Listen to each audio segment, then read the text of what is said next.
ज्योति परमात्म ज्ञान की आरती अति पावन पुराण की धर्म भक्ति विज्ञान ज्ञान की परम हंस मुनि मनोल्लासिनी रसिक हृदय रस रास विलासिनी भक्ति मुक्ति रति प्रेम सुदासिनी कथा अकिंचन प्रिय सुजान की आरती अति पावन पुराण की धर्म भक्ति विज्ञान खान की कर्पूर गौरम करुणावतारम संसार सारम भुजगेन्द्रहारम सदा वसंतम हृदयारविंदे भवं भवानी सरितं नमामि हरे कृष्ण कृष्ण कृष्ण हरे हरे हरे राम राम राम हरे बोलिए श्रीमद्भागवत महापुराण की की जय श्री वृंदावन बिहारी लाल लाल की जय श्री राधा रानी की जय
कथा के चतुर्थ दिवस में प्रवेश करें। उससे पूर्व जैसा पूर्वाचार्यों ने क्रम बनाया है, 2 घड़ी मिलकर आप हम सभी भगवान श्री श्याम सुंदर, श्री राधा जी और श्री वृंदावन का ध्यान कर लें। उसके बाद विधिवत सभा को प्रारंभ करेंगे। हो सके तो आप भी 2 घड़ी अपने हृदय में परमात्मा का ध्यान कर लीजिए।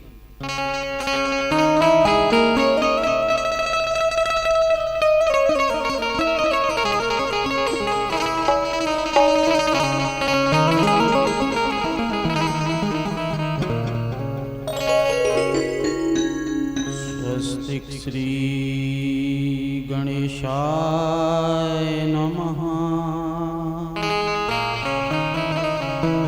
स्वस्तिक श्री गणेशाय नमः। स्वस्तिक श्री गणेशाय नमः। वक्रतुंड महाकाय कोटि सूर्य समप्रभा निर्विघ्नं कुरु मे देव सर्वकार्येषु सर्वदा। अभिसिद्धार्थ सिद्ध्यर्थम पूजितो येषुरागणे सर्वविघ्नं हरस्तस्मै गणाधिपतये नमः। सर्वमंगल मांगले शिवे सर्वार्थ साधिके शरणत्र्यंबिके गौरी नारायणी नमोस्तुते। ध्येयं सदा परिवभगनं भीष्टदोहं तीर्थास्पदं शिवविरञ्चिनुतं शरण्यम्। मृत्यार्थिहं प्रणतपाल भवाब्दिपोतं वन्दे महापुरुष ते चरणारविन्दम्।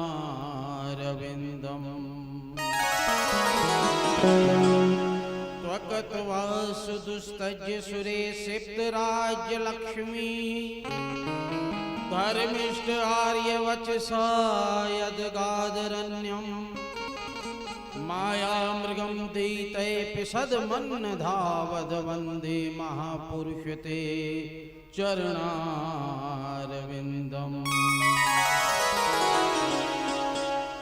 अस्ति स्वस्तरुणी कराग्र विगलत कल्प प्रसूनाप्यलुप्तवम्।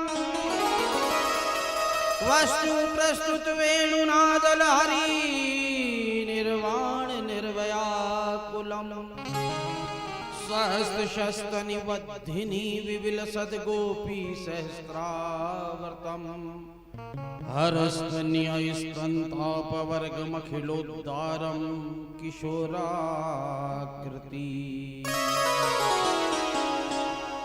कृष्ण तुदीय पद पंकज पंजरान्ते अदैव मे विशतु मानस राजहंसः।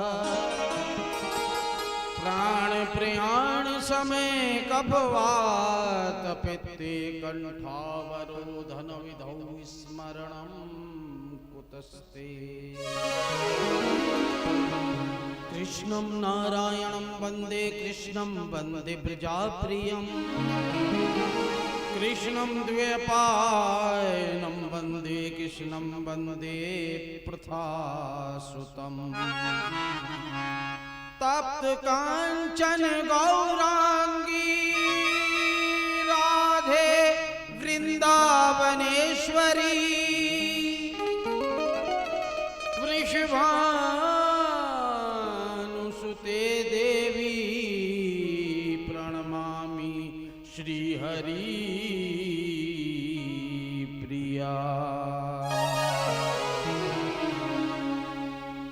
जय वृषभानुनंदिनी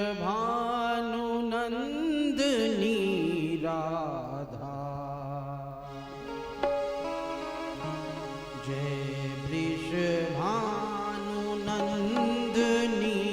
राधा, जय वृषभानुनंदिनी राधा,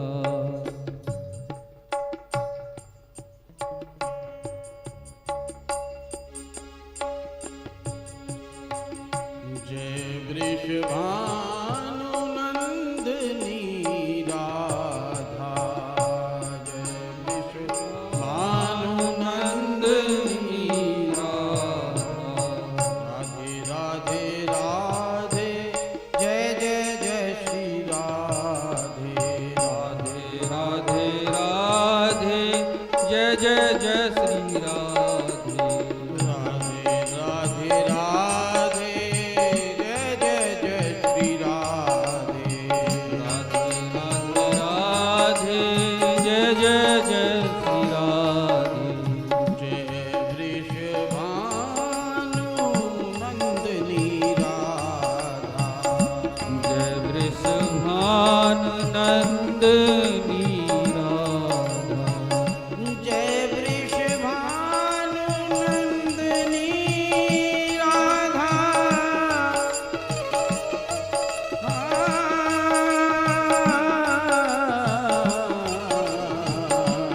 जय वृषभानुनंदिनी राधा, जय वृषभानुनंदिनी राधा, राधे राधे राधे, जय जय जय श्री राधे राधे राधे राधे जय जय जय श्री राधे, सभी बोलिए राधे राधे राधे, जय जय जय श्री राधे राधे राधे राधे जय जय जय श्री राधे, राधे राधे राधे, जय जय जय श्री राधे राधे राधे राधे जय जय जय श्री राधे, राधे राधे राधे, जय जय जय श्री राधे राधे राधे राधे जय जय जय श्री राधे, राधे राधे राधे, जय जय जय श्री राधे राधे राधे राधे जय जय जय श्री राधे, राधे राधे राधे, जय जय जय श्री राधे राधे राधे राधे जय जय जय श्री राधे,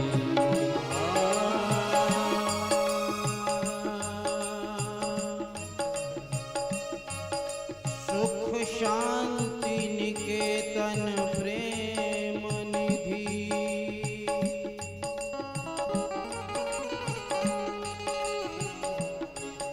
मन मंदिर के उजियारे हो,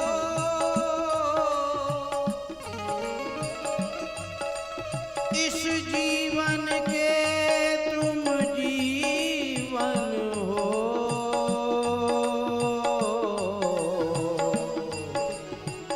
इन प्राणन के तुम प्यारे हो,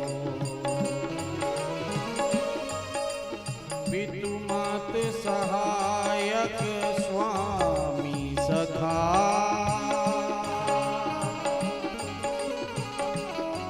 सब विधि नाथ हमारे हो, जिनके कछु और आधार नहीं,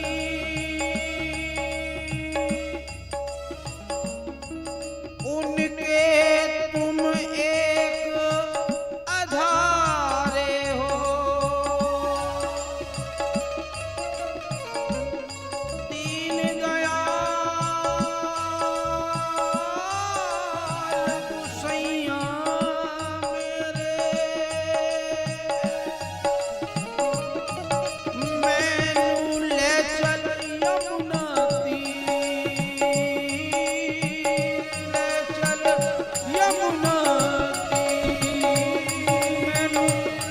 सरल यमुना तीर, ब्रिज रज में मिल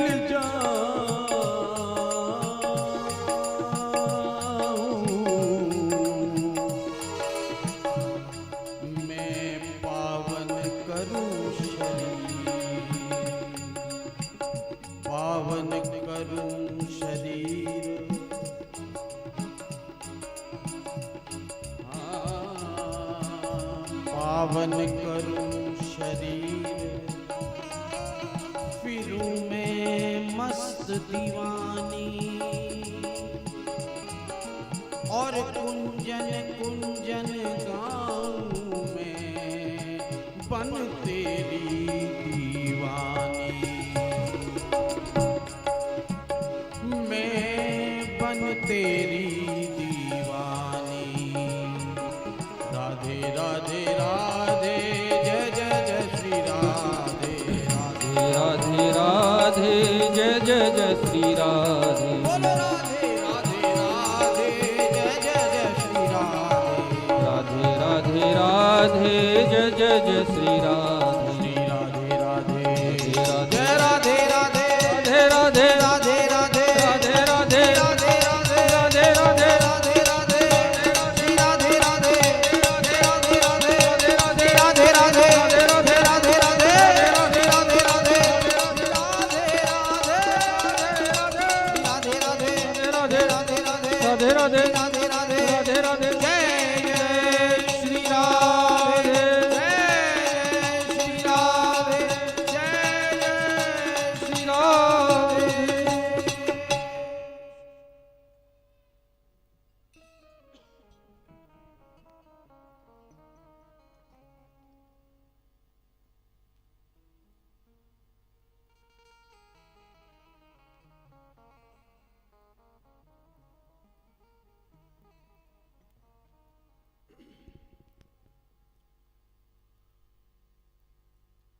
आइए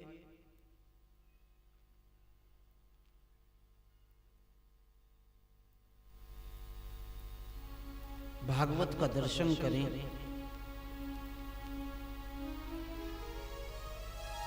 देखिए श्री कृष्ण के चरणों का ध्यान ही वास्तव में इस कलिकाल की एकमात्र औषधि है। और भगवान श्री कृष्ण का जो चरित्र है वो इस कलिकाल में, इस कलियुग में जितने भी विकार हैं, विकृतियां हैं, आकर्षण हैं, अभाव है, भोग है, राग है, विमर्श है, व्याधाएं हैं, इन सभी विमर्शों से मुक्त होना हम जैसे साधारण प्राणियों के लिए संपूर्ण जीवन भी अगर अपन साधना करते रहे, जब करते रहे, तब करते रहे, तब भी संभव नहीं है।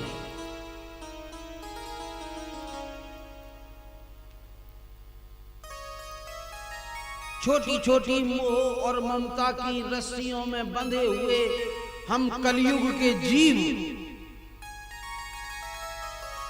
संपूर्ण प्रयत्न करने पर भी संपूर्ण जीवन भर तक इस संसार से मुक्त नहीं हो पाते।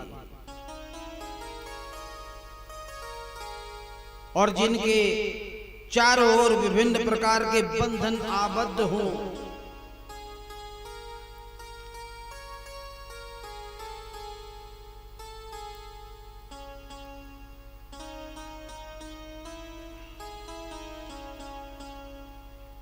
उनके लिए इस जीवन में इन सब से मुक्त होना कठिन ही नहीं, प्राय असंभव सा है।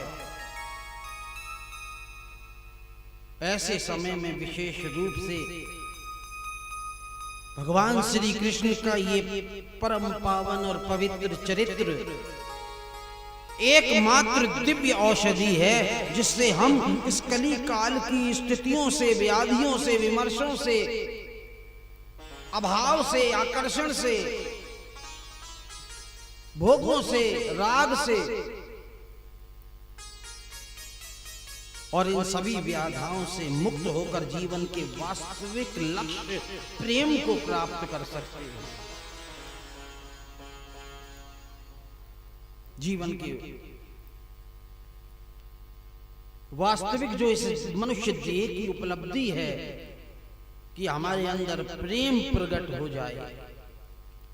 ये प्रेम नहीं है जो आप संसार में भी लगा रहे हो ना अपना, ये राग है। जैसे संगीत में राग होता है ना, वैसे ही हमने भी एक राग पकड़ लिया है, मेरा मेरा मेरा मेरा, मैं मेरा, ये करना, यही राग अलाप रहे हैं।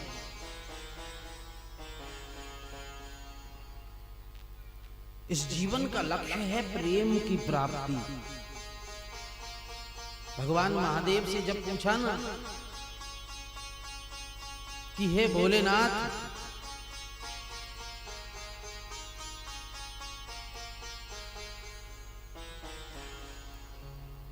श्री हरि कहाँ मिलेंगे, तो उन्होंने कहा कि मैं अपने जीवन का अनुभूत वचन तुम्हें बताता हूं। हरि व्यापक है, सर्वत्र है, समान रूप से भरा हुआ है, लेकिन अगर तुम मिलना चाहते हो ना तो वो प्रकट होता है प्रेम से। हरि व्यापक सर्वत्र समाना,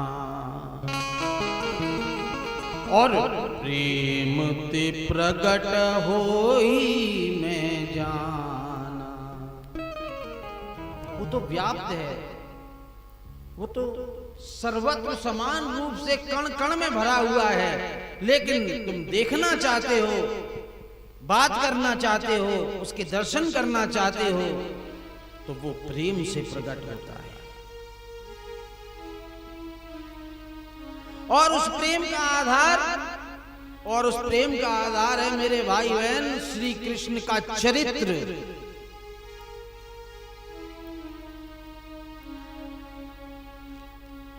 श्री कृष्ण की प्राप्ति, प्रेम की सार्थकता तभी होती है जब वो श्री कृष्ण में हो जाए, श्री राधा में हो जाए। आज हम श्रीमद् भागवत की कथा में बैठे हैं, चतुर्थ दिवस हो गया है, तो मैं इस व्यासपीठ से आप श्रेष्ठ जनों का बड़ा हृदय से अभिवादन करता हूं, स्वागत करता हूं।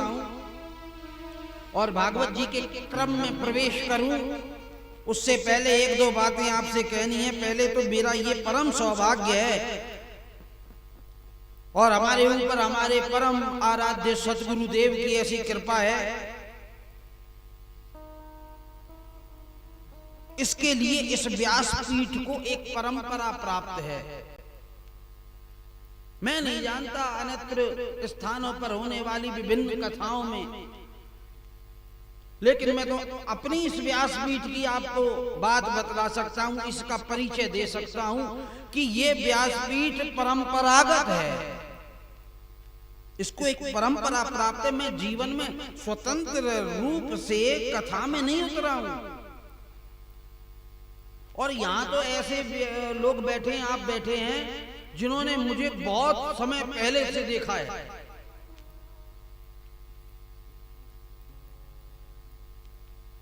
भागवत करना मेरी परंपरा में है।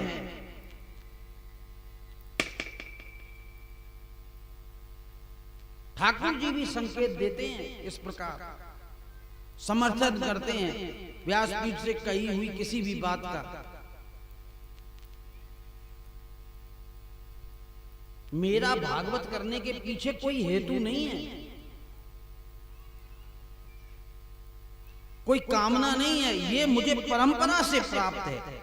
मैं कोई स्वतंत्र रूप से इस कथा में नहीं उतरा हूं, एक प्रवाही परंपरा चली आ रही है। मेरे पूर्वज, मेरे दादा, मेरा परिवार, मेरे पिता, जहां से मुझे ये श्रीमद् भागवत बोलने का ये जो संस्कार प्रदान हुआ है, ये स्वयं भगवान की बड़ी महती कृपा है इस जीवन में मेरे ऊपर। पर बहुत पुराने अपने भी इतिहास को मैं नहीं कह सकता, पर जितना चिर परिचित और प्रकट इतिहास है पिछली 1, 2, 3 पीढ़ी तक का, उस क्रम में आज इस जन्म में मुझे भागवत जी को प्रकाशित करने का सौभाग्य प्राप्त हो गया है।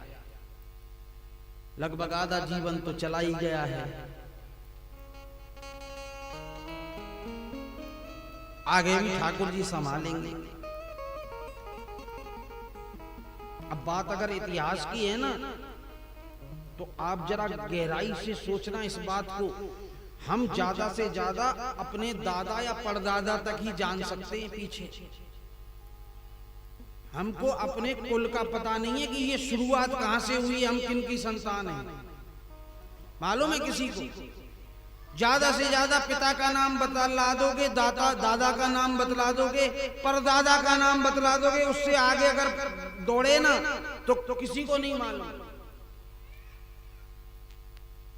और अगर भागवत की बात है, जहां तक हमारे सनातन, क्योंकि हम सभी हिंदू हैं, सनातन धर्मी हैं, और ऐसे ही विषय को लेकर इन दिनों हम यहां इस स्थान पर बैठे हैं, जो निगम रूपी वेद रूपी कल्प वृक्ष का एक पका हुआ फल है।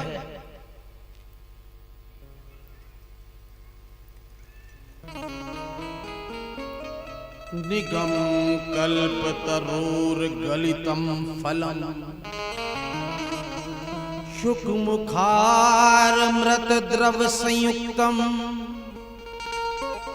पिबत भागवत रसमालयम मुहुरहु रसिका भुवि भावुका। तो मैं ये कह रहा था कि अगर अपन इतिहास की दृष्टि से बात करें तो इस पूरे ब्रह्मांड में अगर कोई ऐसा प्रथम, एक एक शब्द सुनिएगा, प्रकाशित, प्रकट और उपलब्ध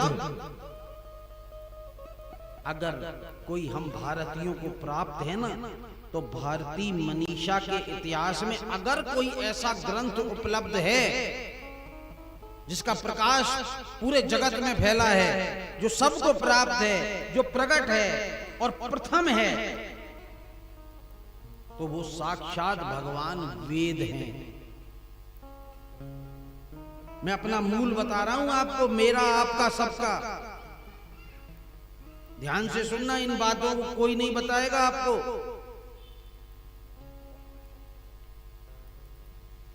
और अपनी सामर्थ्य कहां तक है वो मैं पहले बोल चुका हूं। ज्यादा से ज्यादा परदादा का नाम बतला दोगे, उसके पीछे पता नहीं कि हम किन की संतान है, किन का रक्त हमारी धमनियों में दौड़ रहा है।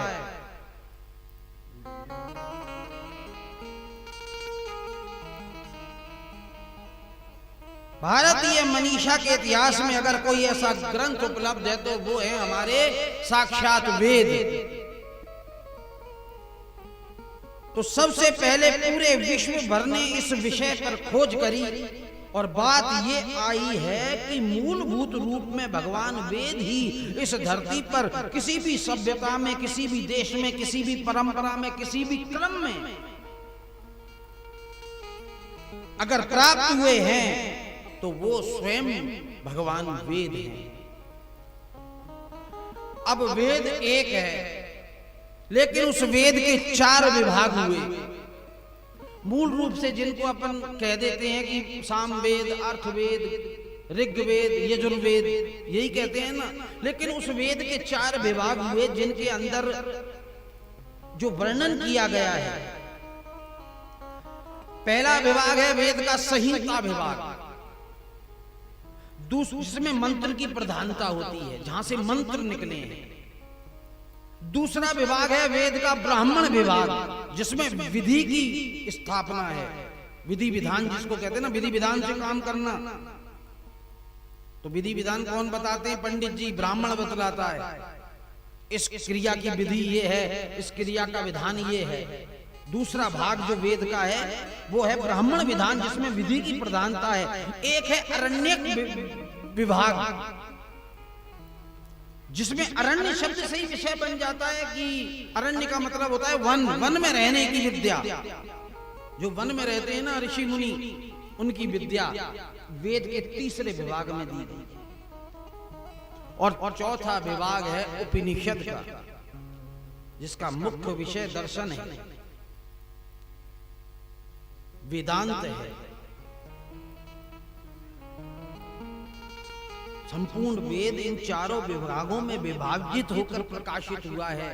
आपको लगेगा महाराज जी हमारी पहुंच नहीं है इन बातों को समझने की, कोई बात नहीं, कोशिश भी मत करना समझने की, समझ में तो तभी आएगी जब ये कृपा करे। नित्य श्रोता बनोगे ना भागवत के, किसी परंपरा प्राप्त किसी महापुरुष के सामने जब बैठोगे तो एक कथा से हो सकता है ना आए समझ में, दो ना आए, तीन ना आए, लेकिन जिस दिन समझ में आने लग गई उस दिन फिर छोड़कर नहीं जाओ। तो मैं कह रहा था संपूर्ण वेद इन चारों विभागों में विभाजित है और इनमें विभाजित होकर प्रकाशित हुआ है। अच्छा, फिर आगे चलते हैं। इसी श्रृंखला में उपनिषदों की श्रृंखला है, जिसमें सबसे पुराना उपनिषद है छांदोग्य उपनिषद, पहला एक, और दूसरा है बृहदारण्यक उपनिषद। ये दोनों उपनिषद बहुत पुराने हैं।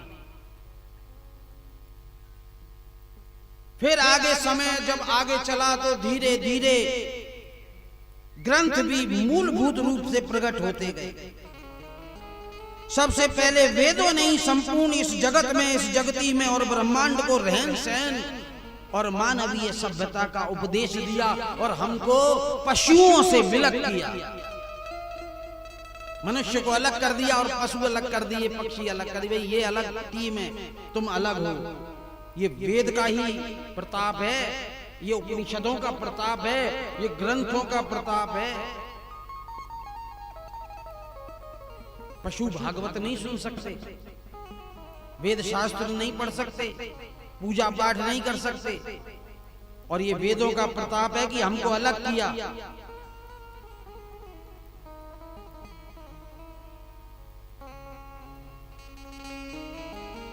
फिर जब धीरे धीरे और समय आगे बढ़ा, विधि प्रधान होने लगी, और विधि की प्रधानता के बाद जब कई बार इस प्रकार के क्रियाकलाप भी प्रकट हो गए जिनमें यत् किंचित हिंसा भी शामिल थी, तब संपूर्ण भारतीय दर्शन में उस हिंसा के प्रभाव की वजह से उनका खंडन करते हुए, जिन्हें हम परधर्म कहते हैं, ऐसी सभ्यताएं हमारे विश्व में, इस दुनिया में आ गई। बात की गहराई को समझना, जिन के धर्म में हिंसा भी होती है, समझ रहे हैं आप? कौन करते हैं हिंसा? उनके त्योहार आते हैं तो ऐसे लोग भी आ गए, ये भी चीज जुड़ने लगी। तब उस हिंसा के प्रभाव की वजह से उसका खंडन करते हुए, जिनको हम परधर्म कहते हैं, ऐसी परंपराएं शुरू हुई जिनमें से मुख्य दर्शन में आपको बतला दूं चावार्क, चावार्क का दर्शन, महावीर, बुद्ध, जिनको एक प्रकार से हमारे सनातन धर्म में नास्तिक धर्म भी कहा जाता है। और ध्यान से समझना, नास्तिक का मतलब क्या है। नास्तिक धर्म इसलिए नहीं क्योंकि वो भगवान को नहीं मानते थे, वो भगवान को तो मानते थे, चाहे बौद्ध हो, चाहे महावीर के समर्थक हो, चाहे चावार्क मत के हो, कैसा भी नास्तिक हो, लेकिन वो वेद को नहीं मानता था। आस्तिक और नास्तिक में इतना ही फर्क है। आस्तिक भी भगवान को मानते ही हैं और नास्तिक भी भगवान को मानता है, लेकिन नास्तिक वेद को नहीं मानता, शास्त्रों को नहीं मानता, पुराणों को नहीं मानता। आस्तिक को नास्तिक को वेद संपन्ना, जो वेद संपन्न है वो आस्तिक है।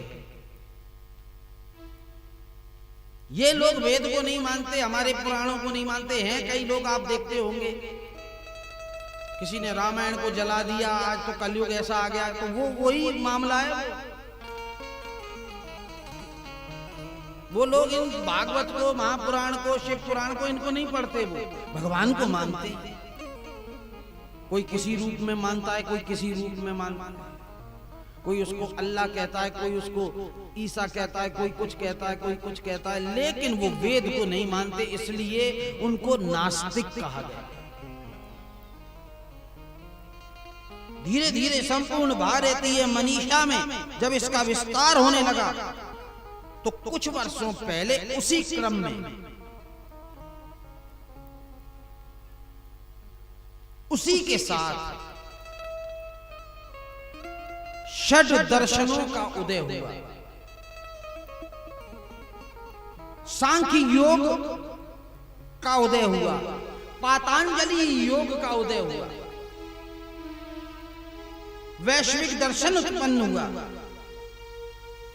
फिर पुनरपि वेदांत उत्पन्न हुआ, जिसके उत्पन्न करने वाले हमारे भगवान वेद व्यास जी। बहुत पुरानी बात कर रहा हूं मैं, कलयुग की बात नहीं है, सतयुग से चलता आ रहा हूं, जब से भगवान वेद आए हैं। फिर भगवान वेद व्यास जी आए, ये षड दर्शनों की उत्पत्ति हुई, पर धर्म और षड दर्शनों के बीच में मत और मतांतर का एक लंबा संघर्ष चलता रहा। पर धीरे धीरे समय जब और आगे बढ़ा, जब दूसरे धर्मों का प्रकाश होने लगा, पर धर्मों का प्रकाश होने लगा, तब इस धरती के ऊपर सबसे पहले भगवान के पार्षद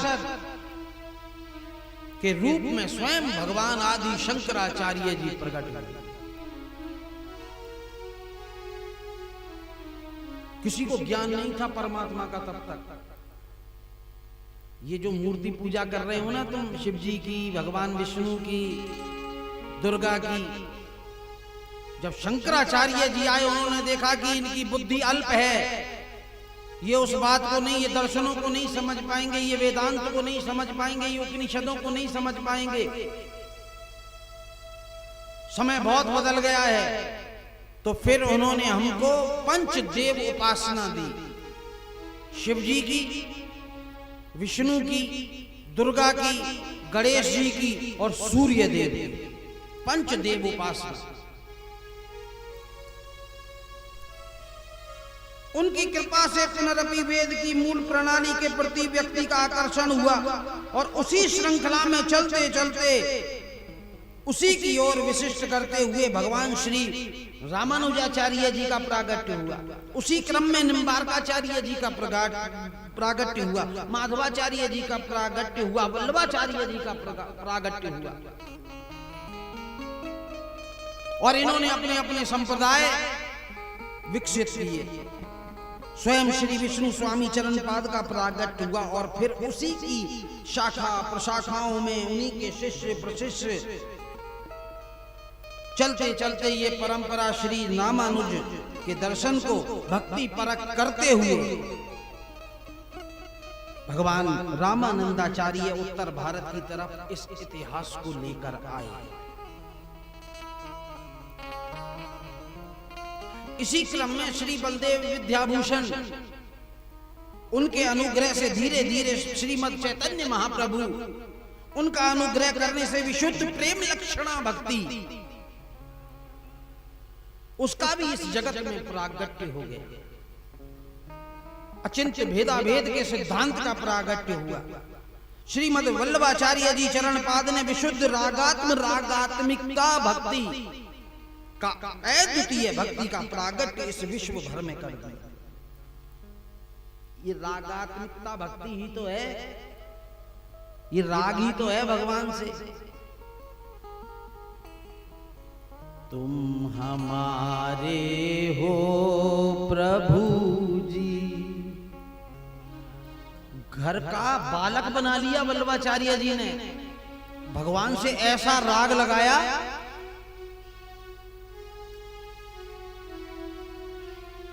तुम हमारे हो, तुम हमारे ही रहोगे, ओ मेरे प्रीतम, तुम हमारे थे प्रभु जी, तुम हमारे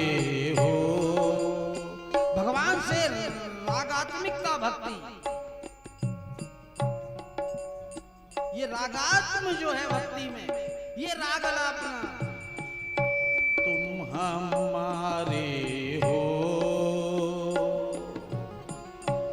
तुम हमारे ही रहोगे, ओ मेरे प्रियतम, हम तुम्हारे थे प्रभु जी, हम तुम्हारे हैं, हम तुम्हारे ही रहेंगे, ओ मेरे प्रियतम, हम तुम्हारे थे प्रभु जी, हम तुम्हारे हैं, हम तुम्हारे ही रहेंगे, ओ मेरे प्रियतम।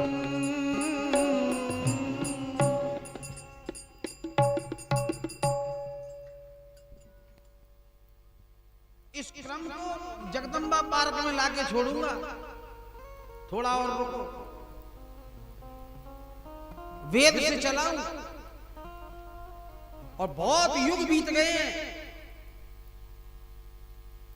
अब आ गए हम कलयुग में, जहां इन आचार्यों ने, बड़े बड़े आचार्यों ने भक्ति को प्रतिष्ठित किया। इन सब संप्रदायों का विश्व ब्रह्मांड की जगती में प्रकाश होने लगा, और ये क्रम बड़े विस्तार से चलता रहा। तब इसके साथ साथ भारत की मनीषा में बाहर के आक्रांताओं ने आक्रमण किया। मुगल आए, उन्होंने कोशिश की, पूरी भरकस प्रयास किया सनातन धर्म को, हिंदू को मिटाने का। मंदिर तोड़े गए, मूर्तियां तोड़ी गई, देवालय तोड़े गए, कष्ट दिया गया, पकड़ पकड़ कर जबरदस्ती अपने संप्रदायों में शामिल करने के लिए मारा गया। हिंदुओं को मारा, ब्राह्मणों को मारा गया।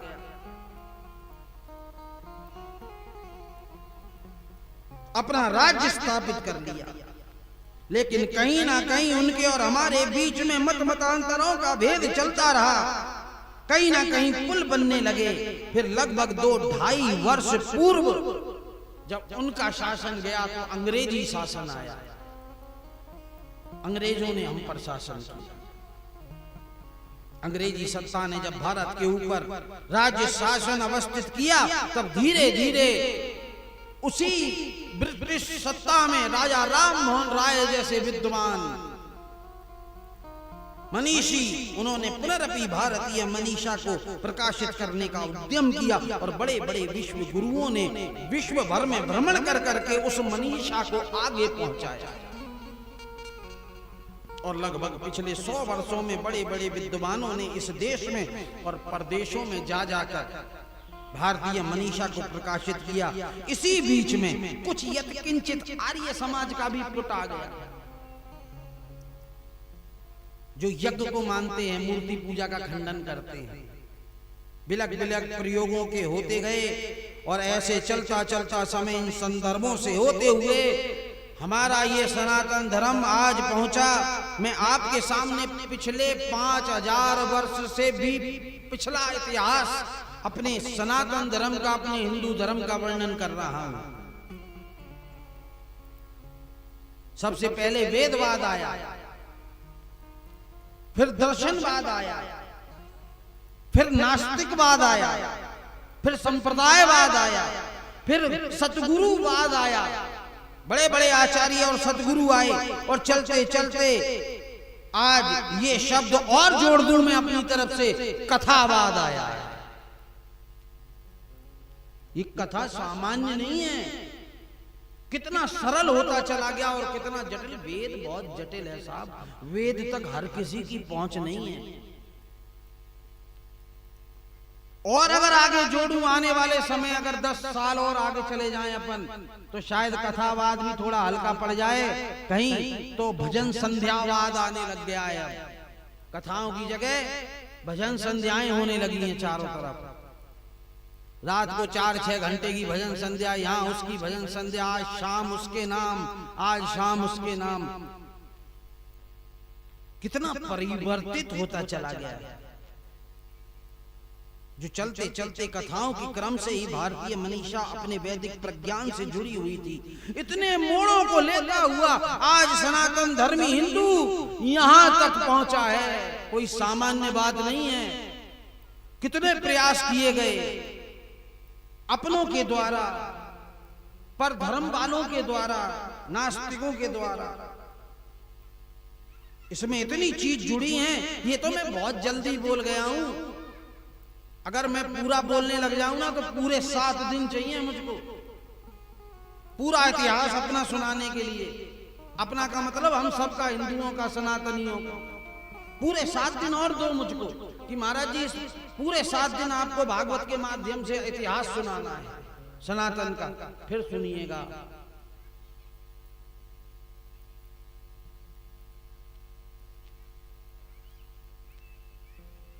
ये तो बहुत बड़े अध्ययन का विषय है, मनीषी लोग इस पर नित्य विचार करते रहते हैं। और ये बात मैंने इसलिए सुनाई है कि जैसे गंगा की धारा गंगोत्री से उत्पन्न होती है और बड़े बड़े जब वो ऋषिकेश पहुंचती है ना, तो वो यूं ही गंगोत्री से ऋषिकेश नहीं पहुंच जाती, अपने साथ बड़े बड़े हिमखंडों को साथ में लेकर आती है।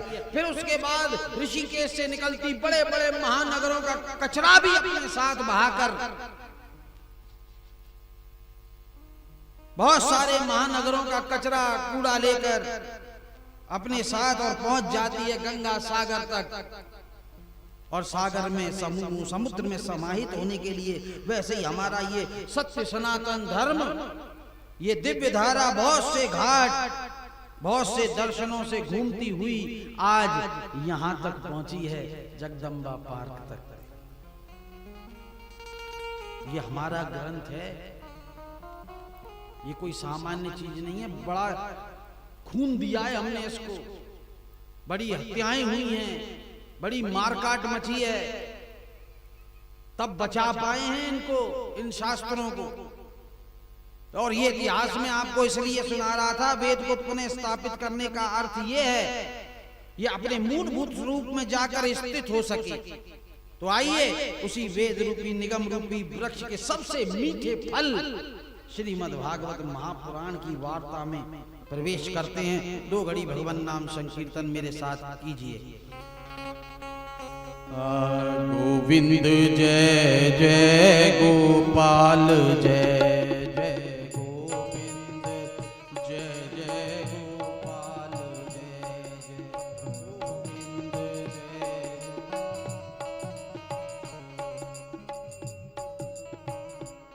श्री राधा रमण हरि गोविंद जय जय, राधा रमण हरि गोविंद जय जय, गोविंद जय जय गोपाल जय जय, गोविंद जय जय गोपाल। श्री राधा रमण हरि गोविंद जय जय, राधा रमण हरि गोविंद जय जय। ब्रह्मा की जय जय, विष्णु की जय, बोलिए ब्रह्मा की जय जय, विष्णु की जय जय, उमापति भोले बाबा की जय जय, उमापति भोले बाबा की जय जय, गोविंद जय जय गोपाल।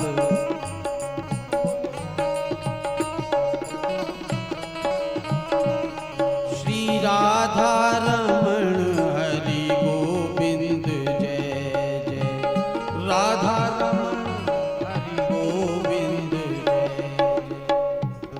मेरो राधा रमण गिरधारी, मेरो राधा रमण गिरधारी, गिरधारी श्याम बनवारी। बोलिए मेरो राधा रमण गिरधारी, गिरधारी श्याम बनवारी। ओ मेरो राधा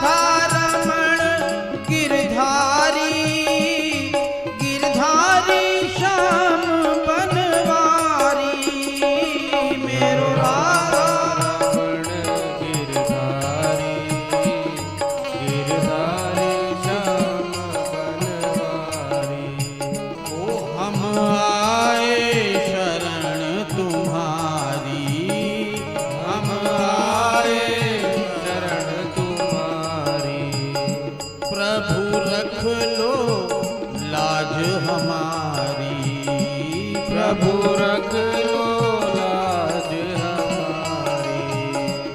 तेरे चरण कमल की बलिहारी, मेरो राधा रमण गिरधारी, मेरो राधा रमण गिरधारी, गिरधारी श्याम बनवारी।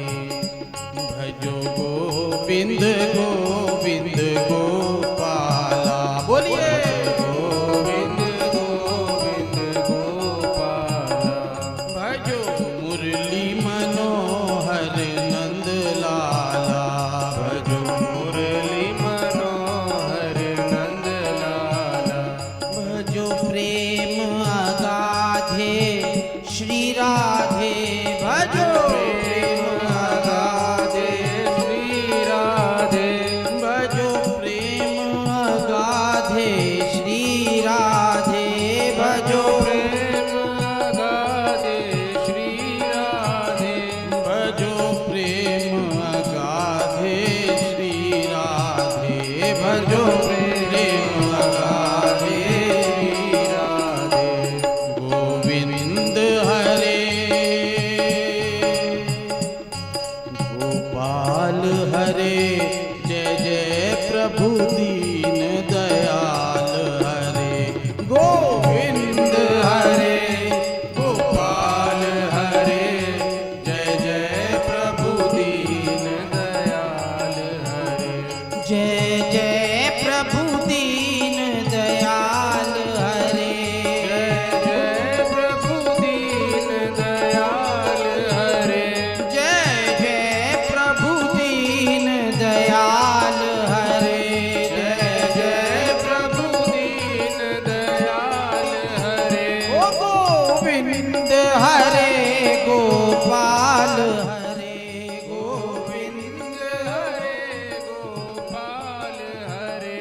जय जय यशोदा के लाल हरे, जय जय यशोदा के लाल हरे। गोविंद हरे गोपाल हरे, जय जय प्रभु दीन दयाल हरे, गोविंद हरे गोपाल हरे, जय जय प्रभु दीन दयाल हरे। हमारो धन राधा श्री राधा श्री राधा,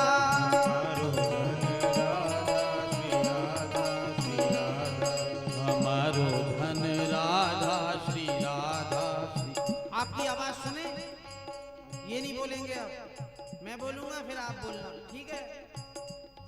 हमारो धन राधा श्री राधा श्री राधा,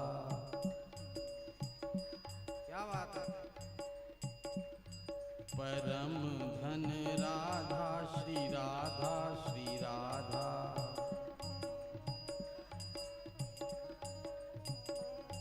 हमारो धन राधा राधा राधा राधा राधा,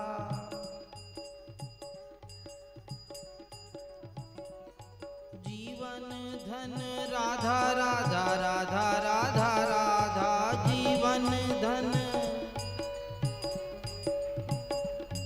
हमारी प्यारी राधा श्री राधा श्री राधा, हमारी प्यारी राधा।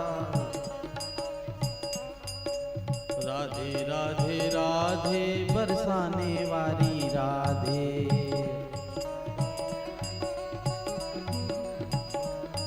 हे राधे राधे राधे बरसाने वाली राधे, राधे राधे हो राधे राधे राधे बरसाने वाली राधे, राधे राधे। शीश की लंगी पागड़ी, मोर मुकुट सिर पे, बोलो शीश की लंगी। आज ठाकुर जी ऐसे ही बैठे, मोर मुकुट सिर पे, कानों में मोती सोहे,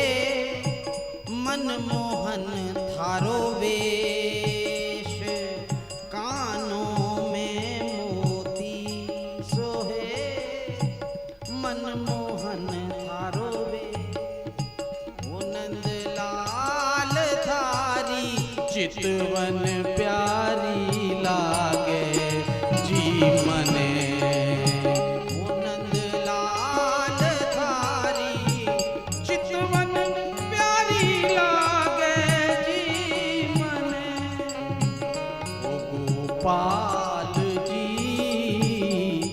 ओ म्हारा नाथ नंदलाल जी ओ म्हारा नाथ। ओ नंदलाल थारी झांकी प्यारी लागे जी मने। ओ नंदलाल थारी झांकी प्यारी लागे जी।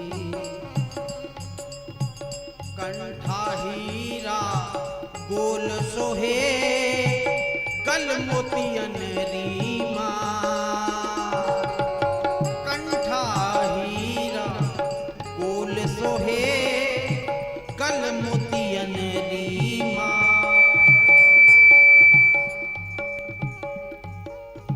बिंदी मेहंदी कांगनो शोभा बनी विशाल।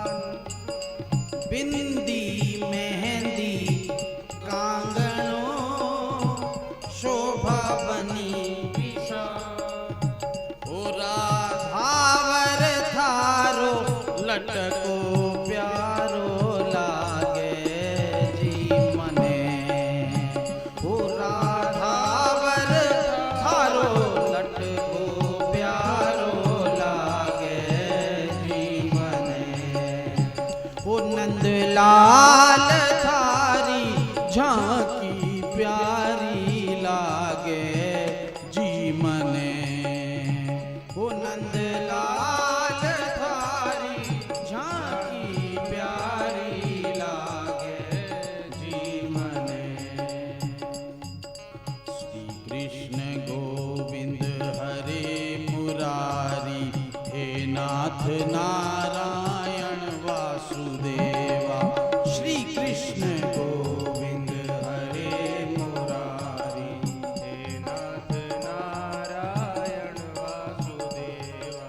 पितुमात स्वामी सखा हमारे।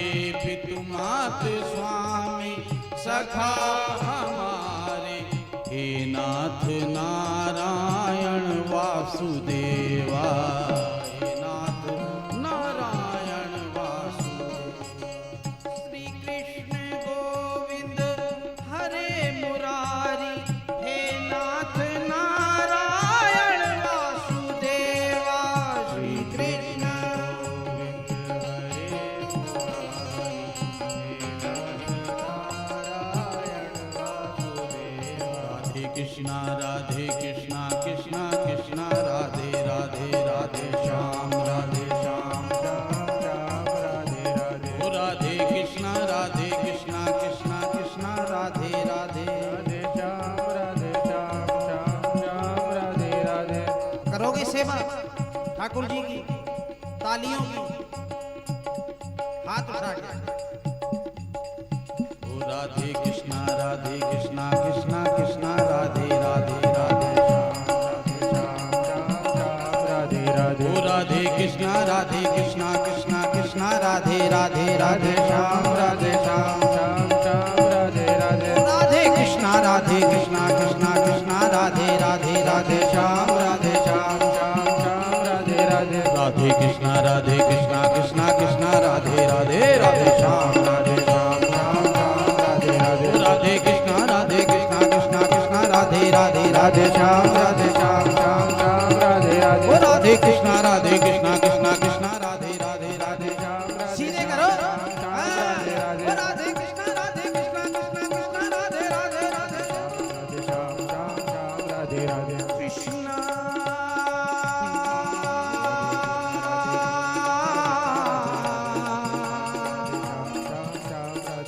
राधे कृष्णा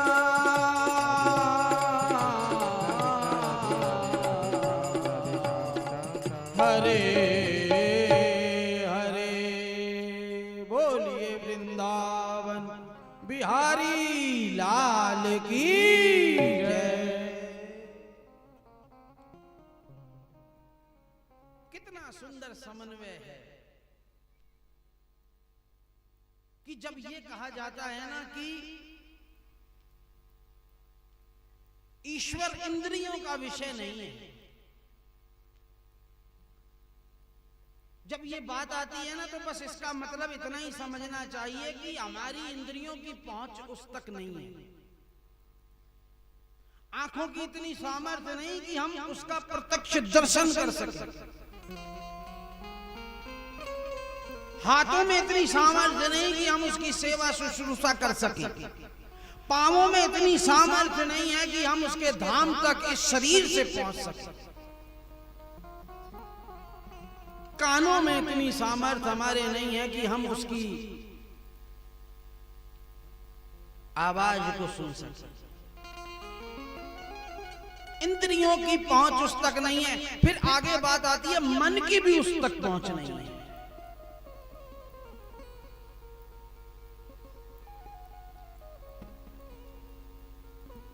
फिर उससे आगे बात आती है बुद्धि की भी उस तक पहुंच नहीं है। हम ठाकुर जी के लिए ही तो बैठे हैं यहां पर, लेकिन ठाकुर जी तक ये आंखें काम नहीं करेंगी उनके दर्शन के लिए। वो आंखें हमको दे, दृष्टि हमको दे, तभी हम उसके दर्शन कर पाते। इंद्रियों की पहुंच उस तक नहीं है, मन की पहुंच उस तक नहीं है, बुद्धि की पहुंच उस तक नहीं है। देख लो आप तीनों चीजें, मन कहां लगाए हमारा? मन लगाए संसार में, दुनियादारी में, घर गृहस्थी में। मन की पहुंच नहीं है, बुद्धि की भी पहुंच नहीं है। बुद्धि एक का दो करने में लगी है। यहां तो भाई वो ही आ सकता है जो दो का एक कर ले, उल्टा गणित है यहां पर। चलो ठीक है भगवान, हमारी इंद्रियां, हमारा मन, हमारी बुद्धि आप तक नहीं पहुंच सकती, हम किसी काबिल नहीं, ये बात है मानी हुई। पर यह भी अच्छी बात नहीं है कि हम जैसे नाकाबिलों की आप परीक्षा लेते हो। चलो हम तो किसी लायक नहीं है, हमारी बुद्धि, हमारा मन, हम तो फंसे हैं दुनिया में, संसार में, लेकिन प्रभु आप तो बड़े दयालु हो। इंद्रियां नहीं पहुंच सकती, मन नहीं पहुंच सकता, बुद्धि नहीं पहुंच सकती, पर आप चाहो तो इंद्रियों तक पहुंच सकते हो, आप चाहो तो हमारे मन तक पहुंच सकते हो, आप चाहो तो हमारे बुद्धि तक पहुंच सकते हो। आप ही कृपा कर दो।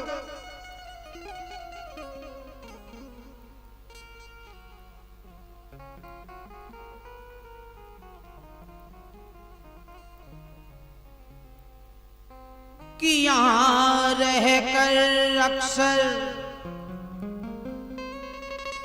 मुझे वहां की याद आती है, समझ में खुद नहीं सकता कहां की याद आती है।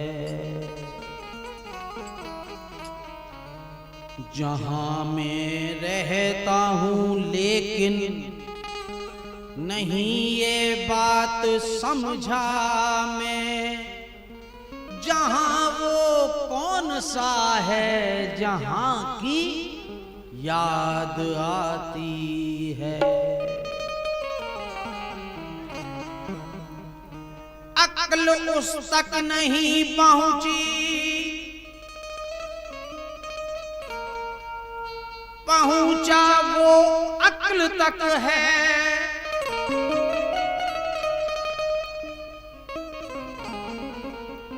मुझे मुर्शिद के इस तर्जो बयां की याद आती है।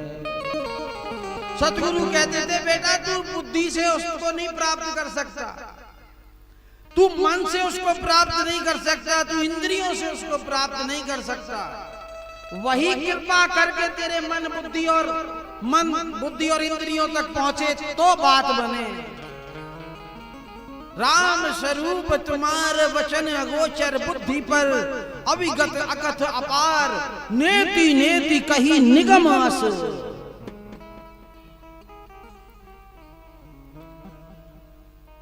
किसी से उनकी मंजिल का पता पाया नहीं जाता।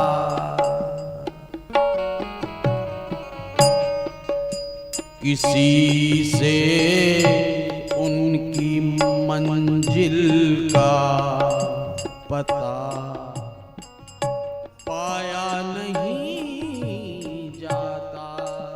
किसी से उनकी मंजिल का पता पाया नहीं जाता। किसी से उनकी मंजिल का पता पाया नहीं जाता। जहाँ ये है,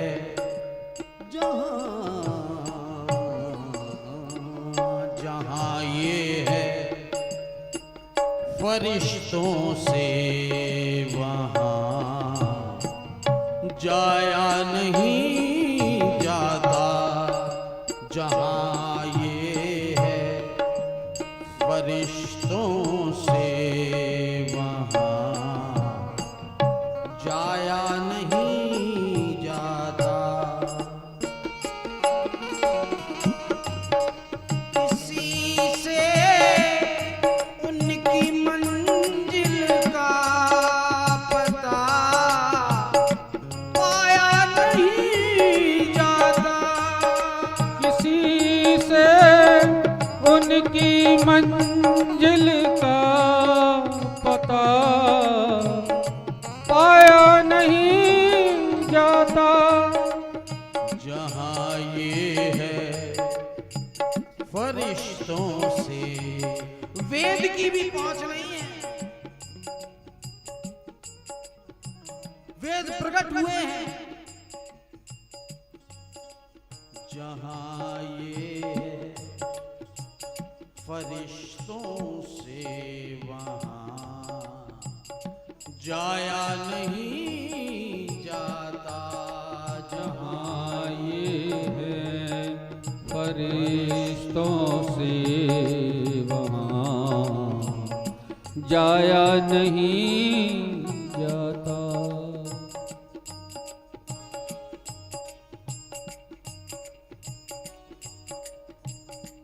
और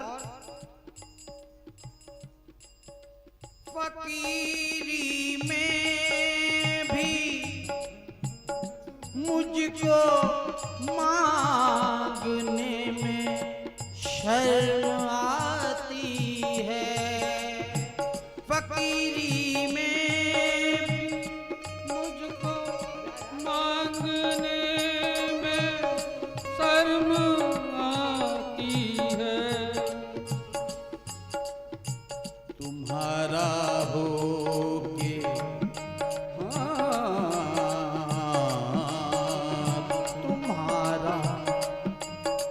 तुम्हारा हो के मुझसे हाथ फैलाया नहीं जाता। तुम्हारा हो के मुझसे हाथ फैलाया नहीं जाता। किसी से उनकी मंजिल का पता पाया नहीं जाता। इंद्रियां उस तक नहीं पहुंची, वही इंद्रियों तक पहुंचा है। मन उस तक नहीं पहुंचा, वही मन तक पहुंचा है। बुद्धि उस तक नहीं पहुंची, वही कृपा करके बुद्धि तक पहुंचा है। यही सदगुरु कहते हैं, बेटा तेरे प्रयासों से काम नहीं चले। भागवत कहती है, सुदामा चलते चलते बड़े बड़े गांव, ढाड़ियां, वन पर्वत पार करता करता समुद्र के बीच में कहीं बसी द्वारका पहुंच गया। और द्वारकाधीश के महल के द्वार पर जाकर खड़ा हो गया। यानी क्या मतलब है, क्या संकेत है? संकेत ये हम जीव, हम सुदामा ही हैं जो नाना प्रकार के दुख सुख हानि लाभ जन्म मरण हर्ष अमर्ष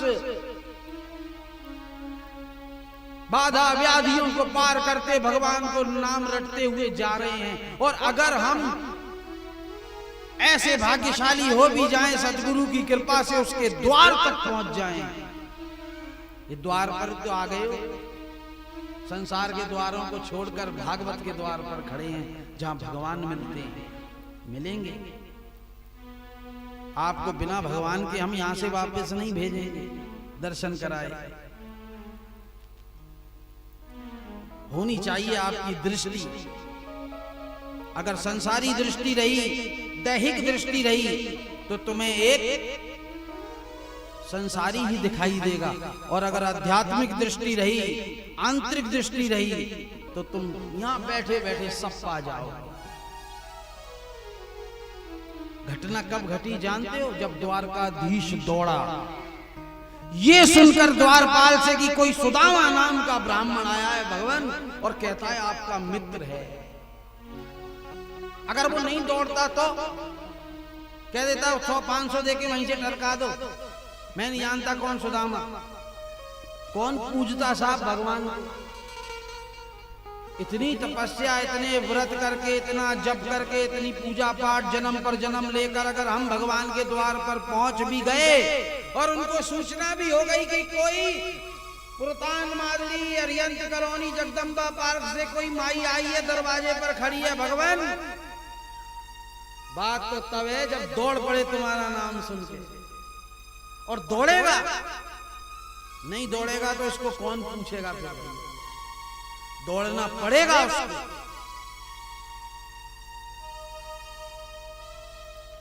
मेरा कहने का अर्थ इतना ही है कि ये चाहे तो बात बन सकती है। रोते रहो, पुकारते रहो, सुनते रहो भगवान की कथाओं को, बैठे रहो इंतजार में। जिस दिन सतगुरु की कृपा हो गई, उस दिन बात समझ में तुम्हारे आ जाएगी और तुम्हें सर्वत्र परमात्मा दिखाई देने लग जाए।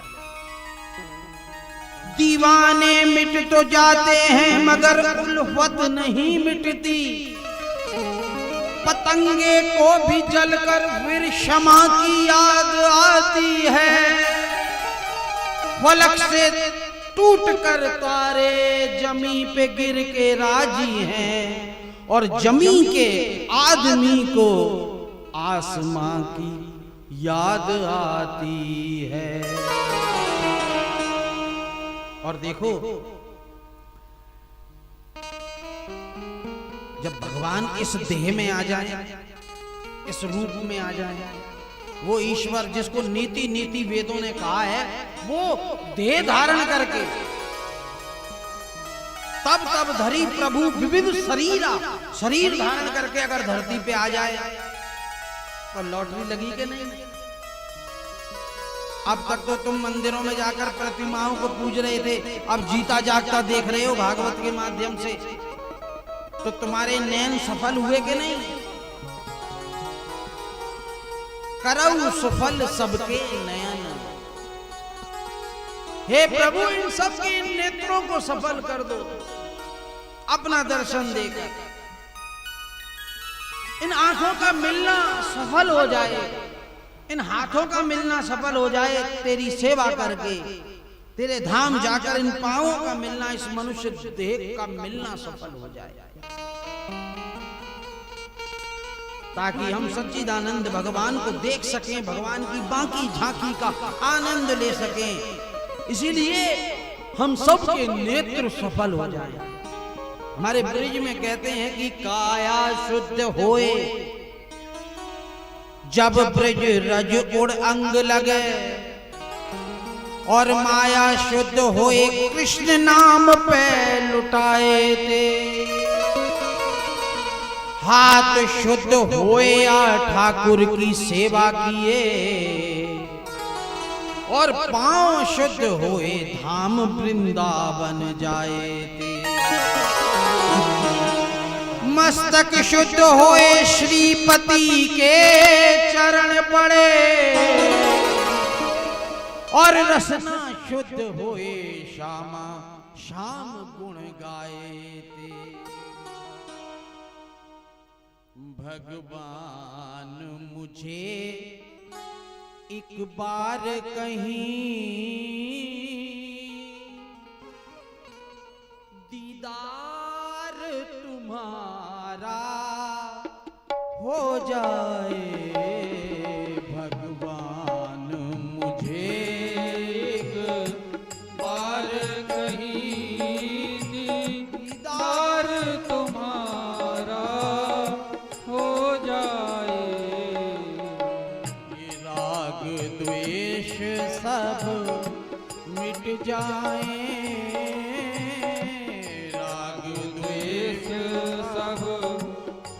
जाए एहसान तुम्हारा हो जाए। भगवान मुझे एक बार कहीं दीदार तुम्हारा हो जाए।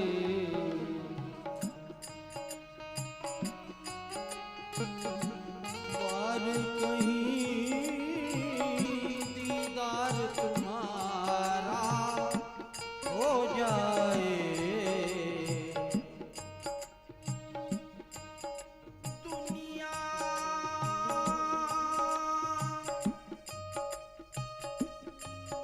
दुनिया के करिश्मे देख चुका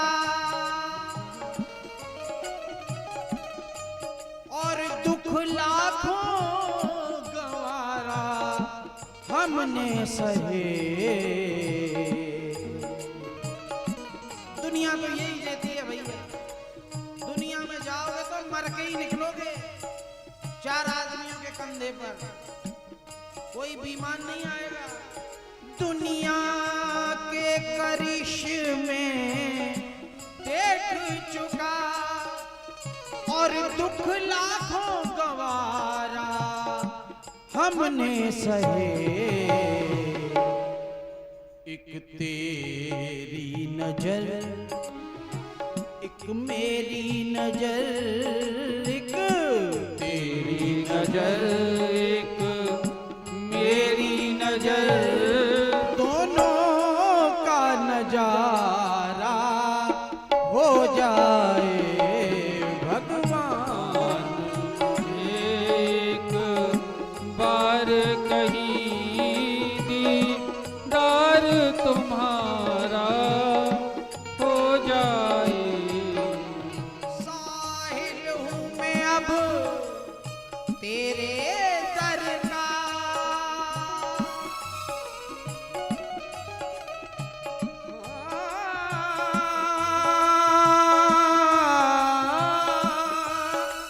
साहिल हूँ मैं अब तेरे दर का। दुनिया से कोई सवाल नहीं, दुनिया से कोई सवाल नहीं।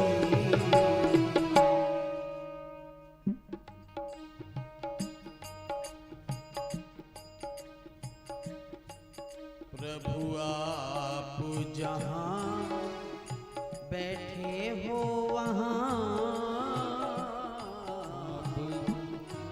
प्रभु आप जहाँ बैठे हो वहाँ मेरा भी गुजारा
सूरत पे मोहन दिल दीवाना हो गया।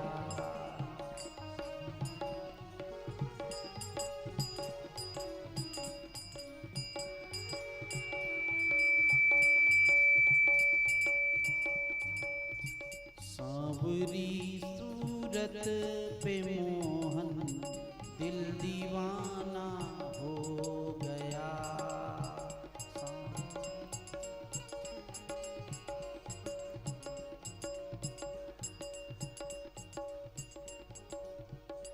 रोटी नहीं खाई, आवाज तो निकल नहीं रही। 3 दिन से मैंने आपको कुछ नहीं कहा, आज कह रहा हूं। आज ठाकुर जी पधार रहे हैं कि भैया बोलो। राम नाम के आलसी, भोजन के होशियार। शाम को तो ऐसे तैयारी करेंगे, आज ये सब्जी बनानी है और आज ये रोटी बनानी है। और भगवान का कीर्तन करवाने को कह दो तो आवाज नहीं निकलेगी। बोलो मैया, तभी कल्याण संभव है इस कलयुग में, अन्यथा कोई साधन नहीं है। सांवरी सूरत पे मोहन दिल दीवाना हो गया। सांवरी सूरत पे मोहन दिल दीवाना हो गया। प्रेम से बोलो, आनंद लेते हुए, ये बाजीगरों की तरह नहीं, लय में, सुर में, ताल में। इतना सुंदर संगीत आपके सामने चल रहा है, फिर भी दिल दीवाना हो गया मेरा, दिल दीवाना हो गया, दिल दीवाना हो गया, दिल दीवाना हो गया। सांवरी सूरत पे मोहन दिल दीवाना हो गया। बोलो बोलो।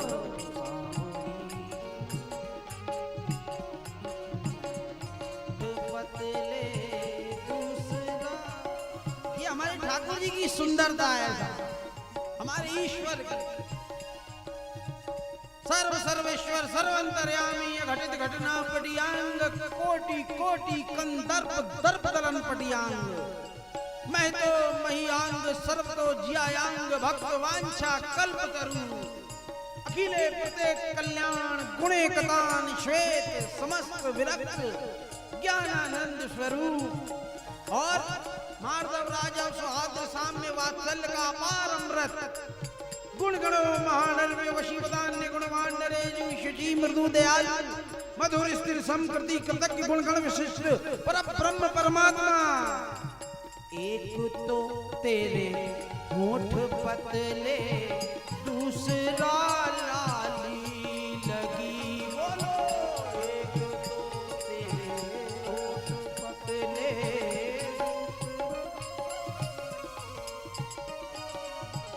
तीसरा तीसरा तीसरा तेरा मुस्कुराना दिल दीवाना हो गया।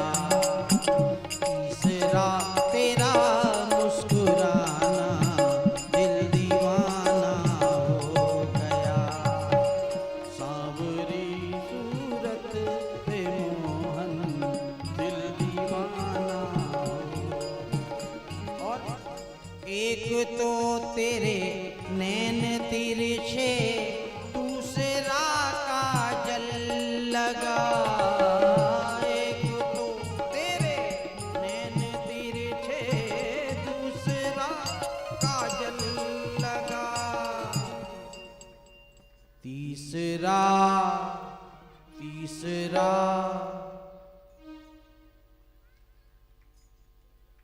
कितनी जल्दी है देखो। अरे तीसरा नजरें मिलाना दिल दीवाना हो गया। तीसरा नजरें मिलाना दिल दीवाना हो गया। सांवरी सूरत पे